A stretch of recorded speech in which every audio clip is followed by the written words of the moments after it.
درنو لیدونکو السلام علیکم. جنرال مبین وايي پاکستان د موږ ته د رسمیت غوښتنو پر ځای د خپل ځان اصلاح کړي. د افغانستان اسلامي امارت د فرهنګي کمیسیون غړي جنرال مبین په یوه تلویزیوني مرکه کې پر پاکستان توندې نیوکې کړې دي.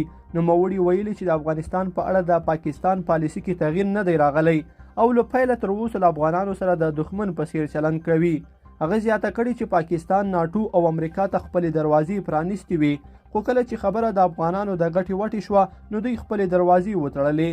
هغه د پاکستان له لوري د چمن دروازې تړلو ته په اشارې ویلي چې دی ځان ته د مسلمان هیواد خطاب هم کوي، خو سیاستونه یې په بشپړه توګه له اسلامي اصولو سره په ټکر کې دي.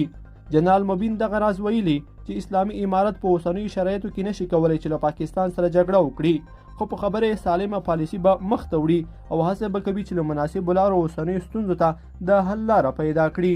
لیدونکو په دې هیله چې دا مطلب به مو را سره تر پایه پورې لیدلی وي. که مو ویډیو خوښه شوې ویډیو لایک کړئ، د سره او چینل ضرور سبسکرایب کړئ. تر بلې ویډیو پورې ښه وخت.